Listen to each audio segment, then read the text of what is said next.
삶이라고 하는 제목으로 잠깐 말씀을 나누겠습니다. 근래 어느 지방 행사에서 행사를 마치고 이제 식사를 하는데 같이 앉아있던 목사님들하고 이제 이런저런 사담을 나누게 됐어요.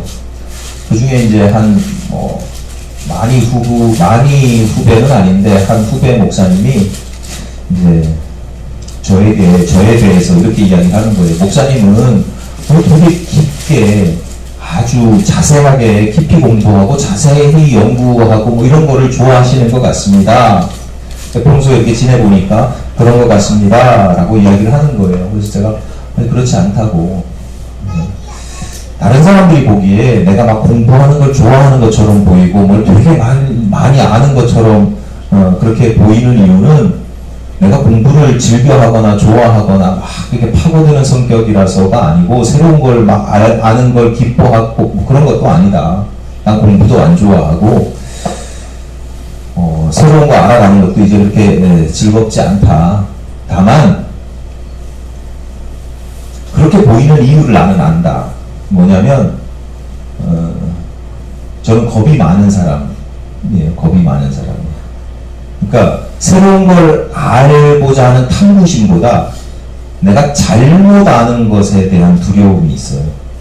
뭔가를 잘못 알면, 내가 잘못 알면 잘못 살아가고 사람들에게 잘못 이야기를 하게 되잖아요.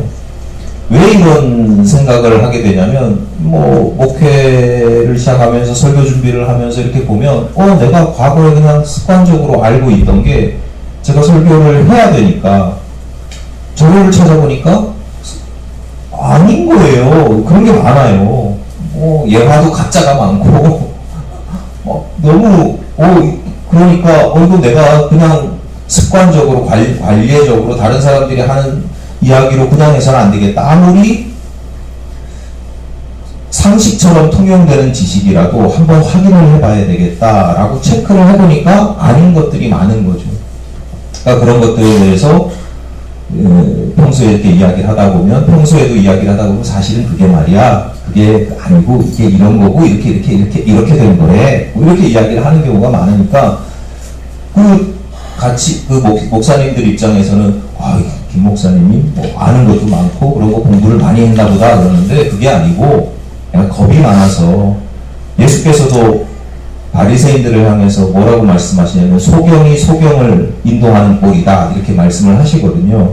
얼마나 무서워요. 그러니까 제가 억지로라도 뭘 한번 확인을 해봐야 되고 살펴봐야 되는 거예요. 그게 딱 50살까지였어요. 더 넘어가니까 이제 그렇게도 공부하는 게 힘들더라고요. 제가 그런 제 이야기를 하면서 잘됐다 생각하고 한마디를 더 덧붙여서 자기 변명, 자기 합리화를 하는 기회로 삼았는데, 그게 뭐냐면, 제가 그러다 보니까 내가 틀리는 것, 내가 잘못 알고 있는 것에 대해서 겁이 많다 보니까 이게 과도한 오류가 생기는데, 그게 뭐냐면, 다른 사람이 제 앞에서 어떤 틀린 이야기, 제가 볼 때, 제가 들을 때 좀 틀린 이야기, 잘못된 이야기를 하면 그걸 꼭 지적을 해주고 고쳐주는 거예요. 그거 아니라고.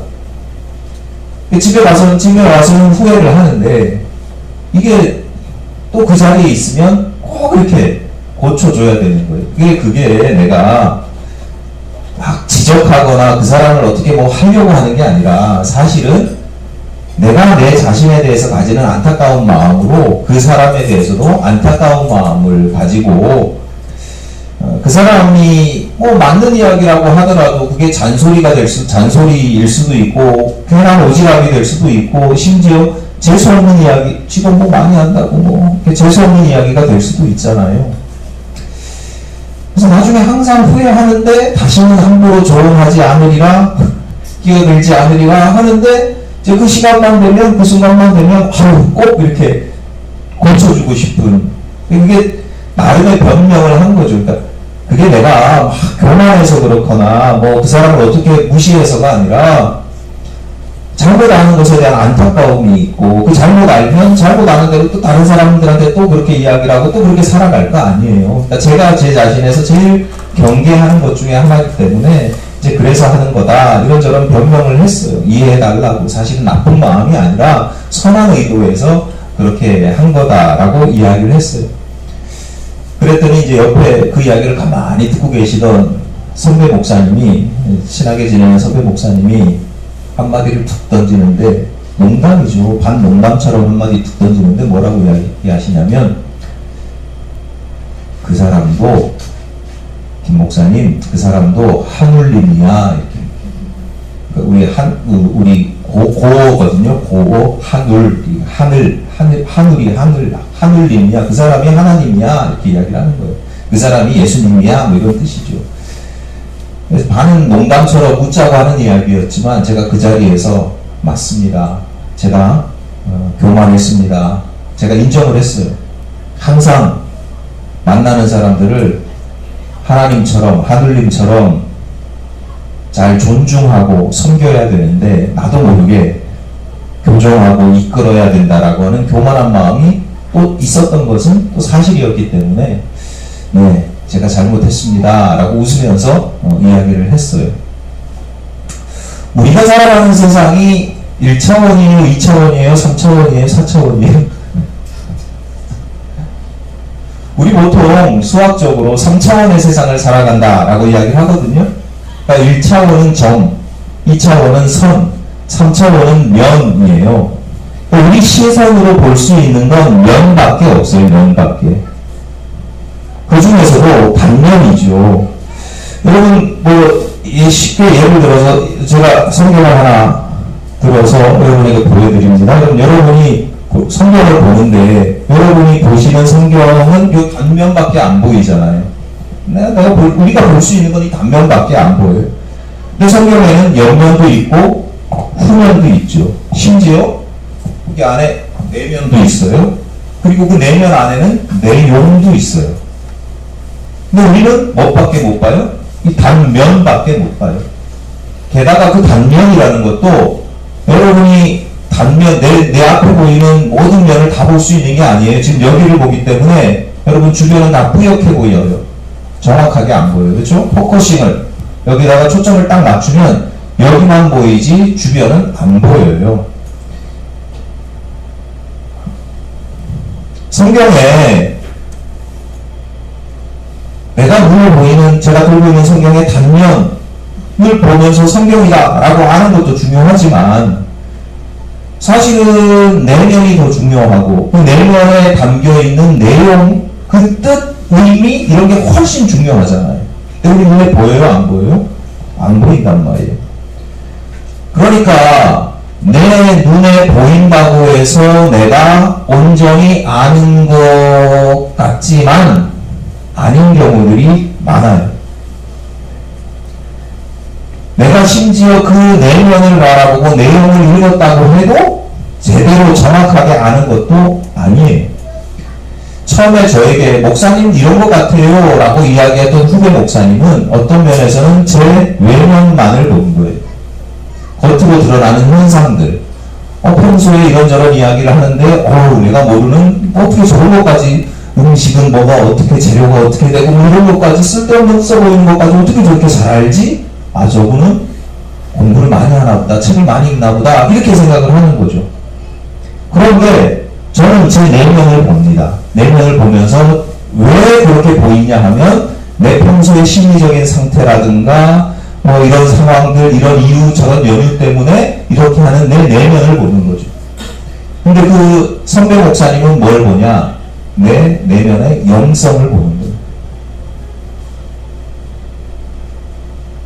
더 본질적인 내 심리와 정서 그 안쪽에 있는 내 영혼의 성격, 영성까지 보면서 부족하고 왜곡되어 있는 내 신앙 상태를 이렇게 탁 비춰주는 거죠. 여러분은 어떤 것 같아요? 여러분은 세상을 비교적 제대로 인식하는 편이십니까? 사물이든 사람이든 사건이든 지금도 굉장히 많은 사건들이 일어나고 있고 우리가 만나는 사람들도 맨날 비슷한 사람들인 것 같지만 내가 나를 모르는데 평생을 30년, 40년, 50년을 같이 살아도 이게 내가 알던 사람이 맞나 싶을 때도 있잖아요. 왜냐하면 우리는 굉장히 단편적이고 단면만을 보는 경우가 많기 때문에 그 내면의 이유 그리고 그 내면의 어떤 가치, 목적 이런 것들을 같이 보느냐. 우리가 신앙생활을 한다 또는 신앙인으로 살아간다 라고 하는 것은 그런 의미도 있는 거예요. 그러니까 어떤 세상을 내 주변에 있는 내가 바라보는 모든 것들을 현상적으로만 바라보는 게 아니라 그 내면과 본질을 꿰뚫어 볼 수 있는 힘, 꿰뚫어 보기 위해서 신앙생활을 하기도 하지만 신앙생활을 하면 그런 것들이 꿰뚫어 보인단 말이죠. 이게 어떻게 가능해요? 어떻게 통찰력을 가지고 그 사람의 내면과 어떤 사건의 가치와 목적과 본질과 이런 것들을 어떻게 볼 수 있냐. 신앙적으로 표현하면 이렇게 되는 거예요. 하나님의 시선으로 세상을 바라본다. 그러니까 하나님의 시선으로 세상을 바라보고 하나님의 마음으로 세상을 살아가면 그러면 우리는 보다 더 본질을 보다 더 깊은 내용을 들여다볼 수 있다라고 하는 거죠. 그게 뭐 남들보다 더 많이 잘 알아서가 아니라 제대로 알아야 제대로 보고 제대로 알아야 제대로 살아갈 수 있기 때문에 그렇습니다. 여러분 다 뭐 늘 보셔서 아시겠지만 제가 제 아이들에게 막 신앙생활을 강요하지 않아요. 뭐 이거 해라 이거 해라 너 목사 아들이 목사 딸이 뭐 이렇게 하지 않는 편이에요. 그런데도 그러니까 그렇게 하지 않는다고 해서 뭐 제 아들 딸들이 잘 사는 게 아니죠. 아쉽고 안타깝고 화가 나고 막 부글부글 할 때가 왜 없겠어요. 그런데도 그냥 참아요. 왜냐하면 제가 뭐 그렇게 한다고 달라지는 게 아니니까요.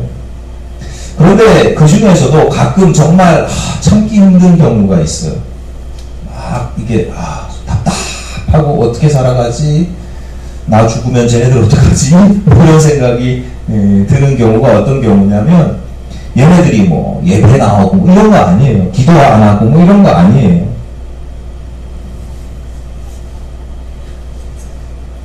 세상을 그저 눈에 보이는 대로만 판단하고 생각하고 그렇게 그냥 보이는 대로만 살아갈 때, 깊이 생각하지 않을 때, 어떨 때는 생각이라는 걸 도대체 하고 살아가나 싶을 때, 어렸을 때는 제가 책 좀 읽어라 안 읽더라고요. 안 읽는 걸 어떻게 하겠어요. 마을에게 물을 먹이려고 냇가로 끌고 갈 수는 있어도 물 먹는 건 지가 하는 거니까. 요즘은 제발 설교라도 제대로 들어라. 묵상글이라도 좀 매일 좀 읽어봐라. 안 듣고 안 읽습니다. 그러면서 제 딸이 가끔 저에게 하는 말이 있어요. 아빠 설교는 너무 어려워. 재미가 없어. 재미가 없고 어렵게 설교하는 건 아빠가 실력이 없어서야. 제가 인정을 합니다. 부족한 부분이 있어요. 그래서 어떨 때는 나도 좀 재밌게 해볼까 싶다가도 참 어려워요. 저한테는 제 입장에서는 쉽고 재미있는 설교를 하기가 참 때로는 그런 생각이 들다가도 쉽고 재미있게 설교를 하지 않는 나름의 이유가 한 가지 있는데 그것 때문만은 아니지만 예를 들어서 이런 거죠. 제 아내는 단 음식을 좋아합니다. 그래서 아내가 먹을 음식을 차릴 때는 설탕을 좀 많이 넣어요. 얼마 전부터는 미원도 살짝 넣어요. 미원이 생겨서 살짝 넣었더니 너무 맛있대요. 맛이 없으면 한 입 딱 먹고는 맛있네 이러고는 젓가락을 안 대기 때문에 이왕이면 맞춰줍니다. 제가 가끔 평일날 교회에 있으면 교회에서 점심을 이렇게 차리게 되면 이제 부부제가 가까우니까 거기 밥을 차려주거든요. 점심을 싸다 주는데 한상현 집사님이 맵고 짠 음식을 좋아해요. 계속 식당 일들을 하고 거기 입에 맞춰져 있기 때문에 그래서 제가 이왕이면 맞춰줘요. 맵고 짜게. 근데 제가 그렇게 맞춰주면서도 제 마음이 편하겠어요? 불편하겠어요? 불편하죠. 제 마음이 불편합니다. 이왕이면 입에서 느끼는 맛, 뇌에서 느끼는 어떤 자극만 생각하면 맛있다는 소리를 들으려면 자극적이고 강한 맛이 좋지만 이 건강을 생각하면 제가 목사고 또 남편인데 건강을 생각하지 않을 수가 없잖아요. 제가 장사하는 사람이 아니잖아요. 음식 파는 사람이 아니잖아요. 그러니까 건강을 생각할 수밖에 없는데 건강을 생각하면 안타깝죠. 그러니까 맛이 없더라도 건강한 음식을 먹었으면 좋겠다라는 생각이 드는데 안 먹으니까 싫어하니까 어쩔 수 없이 그러는 거죠. 뭐 외식을 가끔 할 수 있어요. 가끔 자극적인 음식 먹을 수 있어요. 근데 늘 그렇게 먹으면 몸이 망가지잖아요. 집밥을 계속 외식처럼 먹으면 안 좋다고 제 개인적으로는 그렇게 생각을 해요. 설교도 마찬가지다. 쉽고 재미있는 설교가 나쁜 건 아니지만 훨씬 많은 경우에 좀 어렵고 진지하고 좀 고민해 볼 만하고 재미없는 그런 설교를 들어야 합니다. 자극적이고 즉각적인 은혜 나쁜 게 아니라 자극적이고 즉각적인 은혜도 필요하지만 말씀을 들을 때 할렐루야 아멘 이게 아니라 그래 내 인생을 그 말씀에 비추어서 곰곰이 한번 살펴보고 곱씹어보고 그 영혼을 건강하게 다듬어 가는 것이 훨씬 그 영혼에 건강하다라고 보기 때문입니다. 예수께서 천국에 대해서 들려주신 비유 중에 여러분 잘 아시는 양의 자리, 염소의 자리에 대한 비유가 있어요. 목자들이 들판에서 양을 치다가 양을 치고 염소를 칠 때는 방목하니까 2000년 전에 3000년 전에 방목을 하니까 그냥 들판에다 막 풀어놓는단 말이에요. 그러다가 이제 저녁에 늑대나 맹수로부터 보호하기 위해서 잠을 잘 때는 이렇게 다 불러들여서 우리 안에 이렇게 다시 집어넣는단 말이죠. 그럴 때는 같이 두는 게 아니라 양과 염소의 특성이 다르니까 양은 양대로 염소는 염소대로 분리한단 말이에요.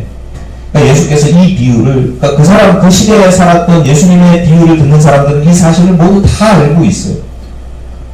어느 한 마리도 양이 염소의 자리에 들어가거나 염소가 양의 자리에 들어가지 아니하고 정확하게 딱 나눠서 막 섞여 있다가 저녁에는 다 분리된다는 걸 다 알고 있어요. 그러니까 예수님께서 이 다 알고 있는 사실을 비유로 들려주시는 거예요. 세상 마지막 날에는 이 땅의 모든 사람들이 지금은 막 섞여 살지만 양과 같은 사람, 염소와 같은 사람 섞여 살지만 마지막 날이 되면 어떤 사람은 양의 자리로 들어가고 어떤 사람은 염소의 자리로 들어간다. 어떤 사람은 구원을 받고 어떤 사람은 심판을 받는다 라고 이야기를 합니다. 여기까지는 어려운 게 아니죠. 근데 예수께서 이 비유의 후반부에 무슨 이야기를 하냐면 그런데 염소의 자리에 앉게 되는 사람, 그러니까 심판에 들어가는 사람들이 방문 이야기를 한다는 거예요. 예수께서 아니 왜 염소의 자리에 앉는 사람이 난 염소의 자리에 들어갈 만한 짓을 했어 이게 아니고 이 사람들이 왜 우리는 염소의 자리에 가야 합니까? 라고 묻는단 말이에요. 왜 영벌을 받아야 합니까? 물어요. 그럼 예수님께서 그에 대한 대답을 뭐라고 들려주시냐면 뭐라고 들려주셔요?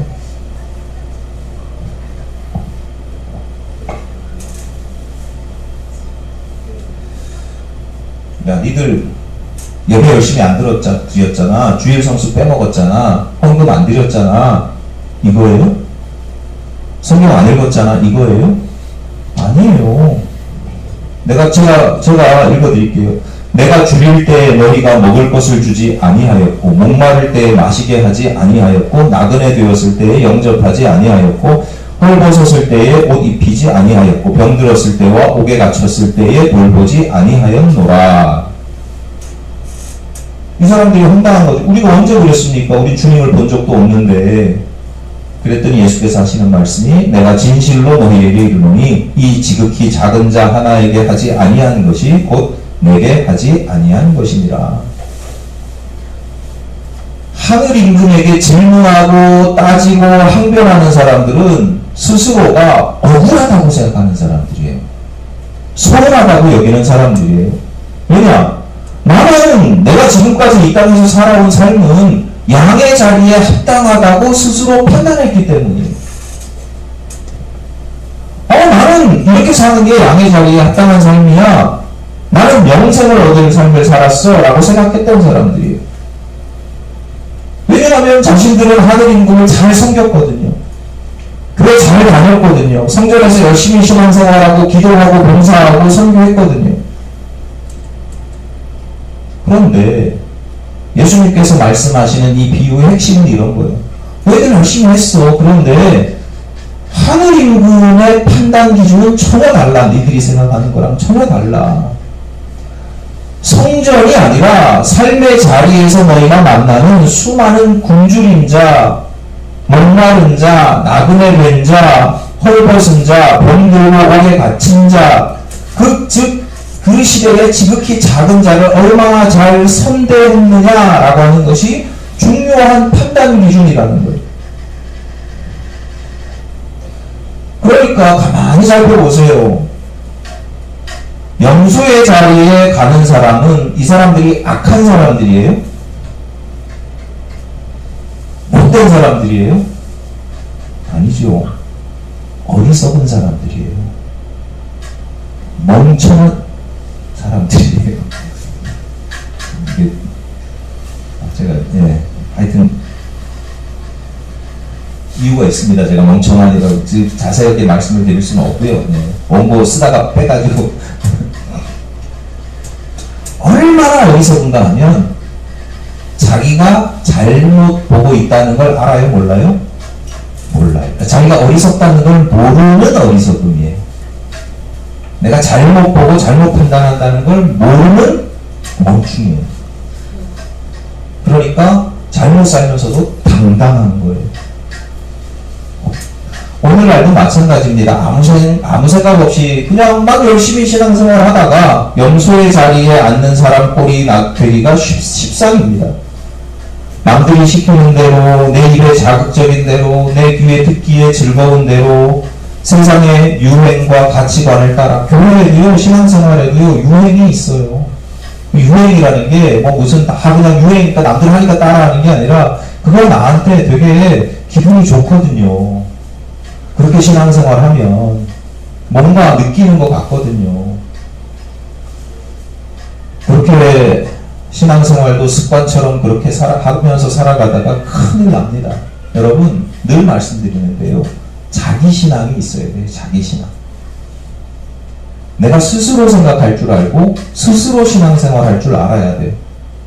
목사인 제가 보여주는, 들려주는 그런 말씀의 밥상만이 아니라 여러분이 신학도 하지 않았고 성경도 아무래도 좀 덜 읽어서 저처럼 이렇게 할 수는 없겠죠.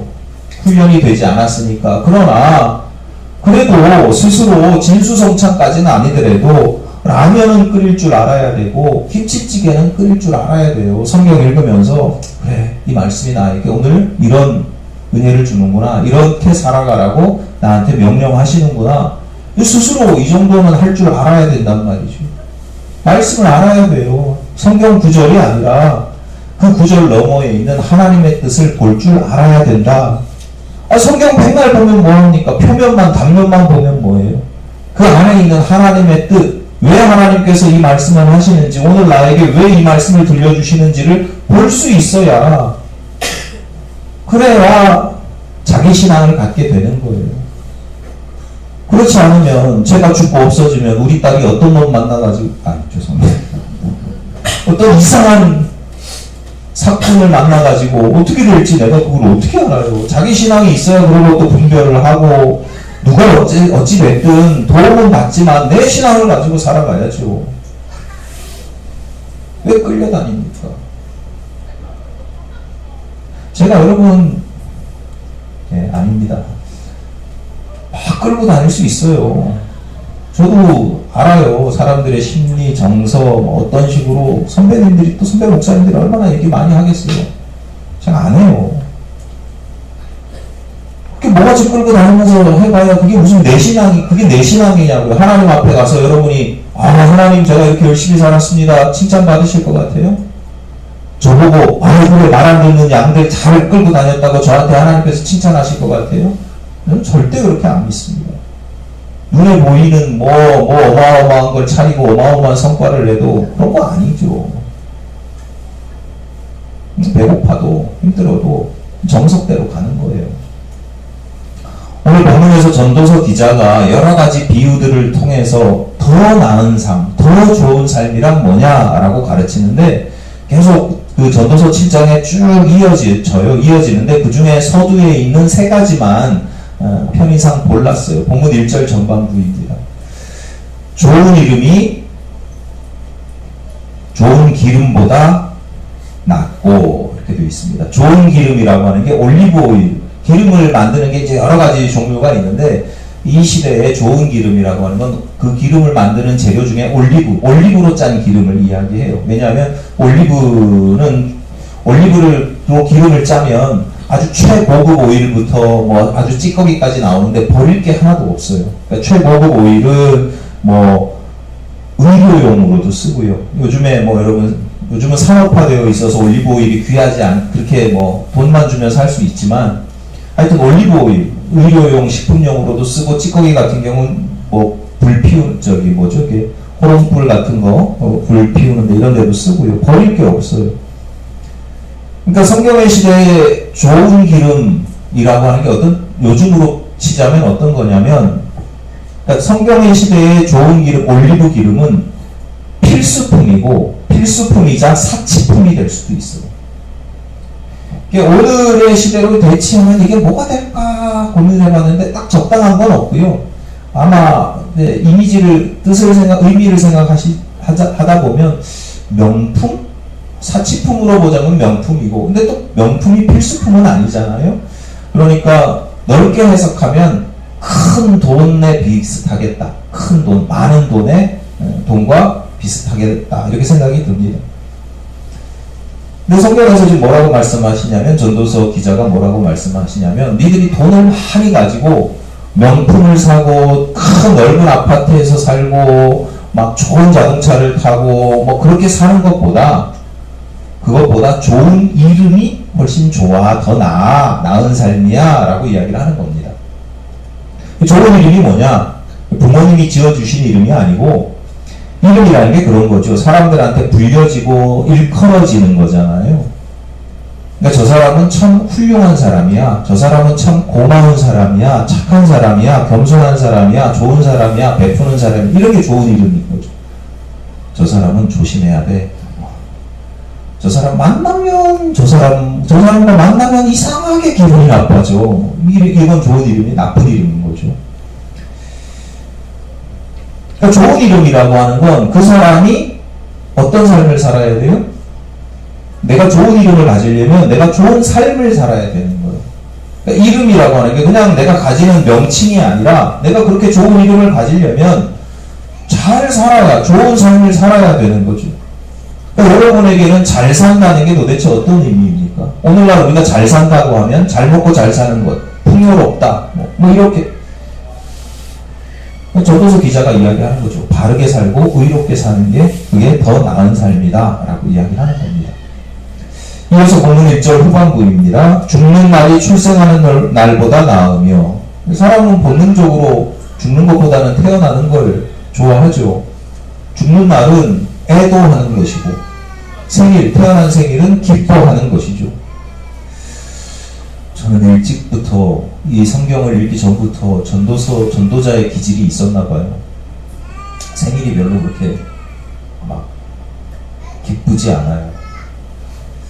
그러니까 기분 나쁜 건 아닌데 뭐 생일도 그냥 여러 날 중에 하나지 뭐 이렇게 생각이 드는데 어쨌거나 보통 사람들은 제가 어렸을 때부터 신기했던 게 생일을 되게 사람들이 기뻐하고 즐거워하고 막 뭔가를 막 차려야 되고 지금도 그래요. 저희 아이들하고 저 아내가 뭐 갖고 싶냐고. 갖고 싶은 거 사줄 테니까 뭐 갖고 싶냐고. 갖고 싶은 게 없어. 생일에 왜 갖고 싶은 걸 가져야 되지? 이런 제가 이상한 거죠.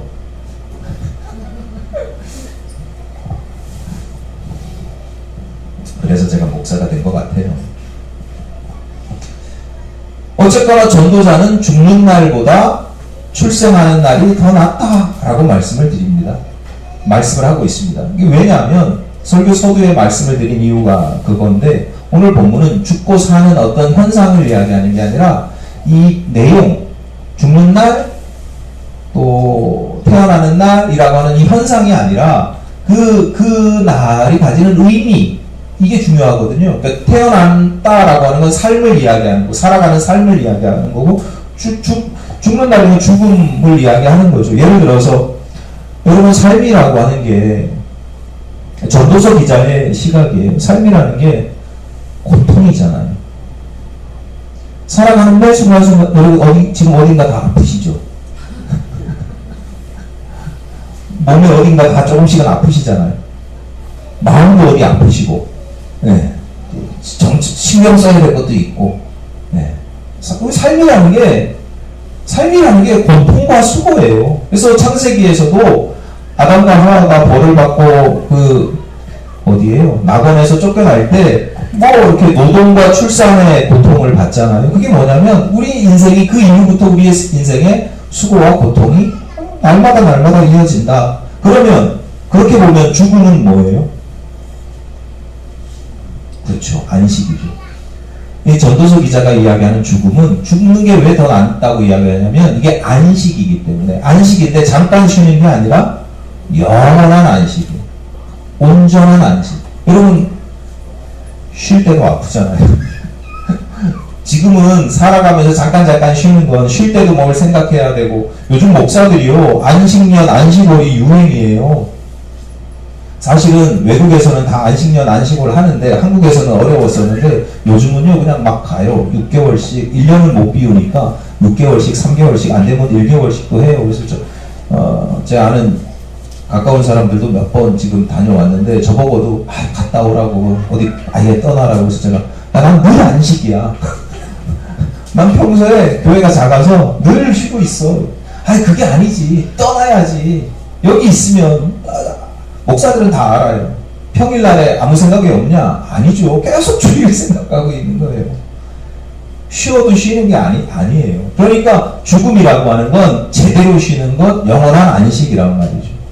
그러면 아니 태어나는 날보다 죽는 날이 낫고 수고하고 고통스럽게 사는 것보다 영원한 안식이 나으면 우리 다 죽어야 돼요? 빨리 죽는 게 복일까요?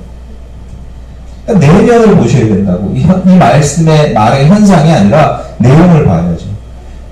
안식할 줄 알아야 된다는 거예요. 우리가 살아가면서도 제대로 안식할 줄 알아야 되는 거예요. 안식을 쉬는 걸 두려워하지 말고 쉬는 걸 기뻐하고 온전히 즐길 줄 알아야 된다. 하나님께서 아담과 하와를 낙원에서 이렇게 쫓아내실 때 수고와 고통의 그런 형벌만 주신 게 아니고 그보다 훨씬 전에 하나님께서 세상을 창조하실 때 일주일 동안 세상을 6일 창조하시고 7일째 쉬셨잖아요. 안식하셨잖아요. 아니 하나님이 안식하셔야만 되는 분은 아니잖아요. 안 쉬면 하나님 병나시는 분이 아니잖아요. 굳이 당신이 스스로 나도 안식한다라는 걸 보여주신 거잖아요. 그러므로 너희뿐만 아니라 땅도 안식하고 노예도 안식하고 동물들, 가축들도 안식하고 다 안식하게 하신 거예요. 그런데 오늘날 많은 사람들이 안식할 줄 몰라요. 마치 죽음을 두려워하듯이. 죽는 게 다 두렵잖아요. 안 두려우세요? 빨리 죽고 싶으세요? 아이고 죽을 때 돼봐요. 죽고 싶다 노래를 불러도 죽을 때 되면 죽기 싫다 그러시더라고요. 죽는 게 다 두려워요. 본능적으로 두려워요. 안식도 쉬는 것도 본능적으로 두려워해요. 쉬는 날에도 그래서 할 일이 많아요. 쉰다고 해도 제대로 쉬지 못하고 뭔가를 바쁘게 해요. 계속 머리 쓰고요. 쉬는 날 뭐 해요? 회사에서 쉬는 날 집안일을 해야죠. 쉬세요. 집안일을 해요. 안식이라고 하는 게 한자로 안식 보면 편안한 안자에다가 쉬기라고 하는 게 숨 쉬는 거예요. 숨 쉬는 거. 깊은 숨을 들이쉬는 거예요. 그러니까 신앙적으로 풀면 내 안에 있는 세상의 숨을 내뱉고 하나님의 숨을 마시는 거거든요. 우리의 예배와 기도가 그런 거예요. 하나님의 숨을 마시는 거예요. 우리의 예배가 쉼이 되고 온전한 안식이 되는 게 하나님의 숨을 들이마시는 거예요. 나를 죽이는 거예요. 나를 내보내는 거예요. 이게 일주일에 하루, 주일만 안식한다? 이런 개념이 아니고요. 여러분 언제라도 할 수 있어요. 제가 아까 그랬잖아요. 난 평소 늘 안식해. 늘 쉬고 있어. 제대로 안 쉬어서 그렇지. 제대로 쉬는 사람들은요, 어느 한순간에도 내가 쉬고 싶으면 언제라도 가능해요. 그런데 그 쉬움을 못해요. 못하게 만들어요, 세상이 우리. 신경 쓸 게 얼마나 많습니까? 두려워하고, 그 안 하면 두려워하고, 어려워. 쉬라고, 왜 못 쉬냐고. 그냥 아무것도 안 하면 되거든요. 근데 아무것도 안 하는 게 너무 힘든 세상. 그리고 스스로가 너무 힘들어하는 그런 세상을 우리가 살아가고 있어요. 쉴 줄 알아야 된다. 훨씬 잘 쉬는 게 훨씬 나은 삶이다 라고 전도서 기자가 교훈하는 겁니다. 한 가지만 더 보겠습니다. 본문 2절 전반부입니다. 초상집에 가는 것이 잔치집에 가는 것보다 나으니. 옛 어른들은 살아가면서 초상집과 같은 애사와 잔치집과 같은 경사가 동시에 생기면 어딜 가라고 그래요? 애사에 가라고 그러죠. 축하를 필요로 하는 것보다 위로를 필요로 하는 곳에 가라, 뭐 이런 뜻인데, 오늘 본문은 그런 뜻이 아닙니다. 그런 뜻이 아니고요. 그것이 슬픔을 당한 사람에게 위로가 되기 때문이 아니라 그곳을 방문하는 본인에게 경사에 가는 것보다 애사에 가는 사람에게 도움이 더 되기 때문이다 라고 이야기를 하는 거예요. 본문 2절 후반부에서 그래서 이렇게 이어집니다. 모든 사람의 끝이 이와 같이 됩니다. 산 자는 이것을 그의 마음에 둘지어다. 초상집에 가서 보면 아무래도 결국 자기를 성찰하게 된다. 나도 결국은 이렇게 될 텐데, 나도 이렇게 될 텐데, 나는 어떻게 살아야 이 사람처럼 될 수 있을까? 어떻게 살아야 이 사람과는 다르게 갈 수 있을까? 뭐 이런 생각들을 그냥 자연적으로 하게 되는 거죠. 남은 인생을 더 잘 살아갈 수 있도록 스스로를 성찰하는 계기가 된다라는 거예요. 그러니까 굳이 초상집에 일부러 찾아가실 필요 없어요. 위험해요. 중요한 건 맥락이고 의미라고요. 어떤 맥락이고 어떤 의미예요? 결국은 스스로를 잘 성찰하고 돌아볼 수 있어야 된다. 습관적인 일상을 멈추고 자신을 돌아봐라. 말씀을 잘 듣는 것도 자기를 성찰하는 방법 중에 하나고, 하루를 마감하면서 일기를 쓰거나 뭐 기도를 하는 것도 마찬가지고, 특별히 사순절 기간 동안에 뭐 경건훈련표 작성하는 것도 다 마찬가지예요. 근데 사람들이 왜 이런 걸 잘 못하느냐? 자신을 성찰하는 게 마치 초상집에 가는 것처럼 힘들어요. 마음이 우울해지기도 하고 엄숙해지기도 하고 슬프기도 하고. 재미는 당연히 없고, 초상집이 뭐 재미있는 사람이 어디 있습니까? 그러니까 많은 사람들이 잔치집을 좋아해요. 잔치집은 즐겁잖아요. 먹을 것도 많고 사람들하고 수다도 떨고 즐겁게 놀고 배부르게 먹고 뭐 이런 것들을 추구하는 거죠. 근데 습관처럼 그렇게 살아가다가 당장의 쾌락과 유행을 쫓아가다가 결국은 어디로 가냐? 염소의 자리로 가게 된다. 그러니까 전도서 기자는, 야, 지금 당장은 그게 좋아 보이지만 그것보다는 초상집에 가고 자기를 스스로 잘 성찰하고 돌아보는 게 그게 훨씬 나은 삶이야 라고 교훈하는 것입니다. 여러분, 지금까지 여러분이 가져왔던 삶의 가치관들을 살펴보십시오. 나한테 잘 산다는 게 뭘까? 지금보다 더 좋은 삶, 더 나은 삶이라는 게 어떤 것인가? 사람들은 누구나 지금보다 더 나은 삶을 살기를 원하거든요. 근데 여러분이 생각하는 더 나은 삶이 뭐예요? 수입은 더 많아지고, 지평수는 더 넓어지고, 반지 하나, 반짝이는 거 하나 생기고, 자식들은 뭐 잘 되고, 더 많은 돈, 좋은 기름, 더 많은 돈, 생일, 잔치집, 이런 풍경은 아니세요? 내가 생각한, 지금까지 그냥 습관적으로 생각할 때 더 좋은 삶이라고 하는 건 늘 파티가 이루어지고 뭐 그런 거 아니에요? 더 풍요로운 삶, 더 즐거운 삶, 활기가 넘치는 삶, 그런 거 아니에요? 그런데 전도서 기자가 분명하게 교훈하고 있는 겁니다. 그보다 더 좋은 삶은 따로 있다. 이웃에게 덕이 되는 삶을 살아야 하고, 하나님의 안식을 누릴 수 있어야 하고, 늘 자기를 성찰하는 삶을 살아야 한다라고 이야기를 하고 있습니다. 여러분, 좋은 기름, 생일, 잔치집과 같이 즉각적이고 자극적인 쾌락에 사로잡혀서 단면만 딱 보면 그게 좋아 보이지요. 그런데 내용을 들여다보면, 그 안에 내면을 들여다보면 더 나은 삶, 더욱 거룩한 삶, 더욱더 복된 삶이라는 모습이 따로 있다라는 사실을 여러분이 기억하시기를 바랍니다. 그래서 마지막 날에 염소의 자리에서 내가 왜 여기 왔지? 이게 아니라 양의 자리에서 저는 여기 올 만한 능력과 자격이 안 되는데 하나님의 은혜로 여기 왔네요 라고 고백할 수 있는 그런 저와 여러분이 되시기를 바랍니다. 형식 너머의 내용, 현상 너머의 본질, 이 세상 너머의 하나님 나라를 볼 줄 아는 그런 저와 여러분 되시기를 간절히 바랍니다.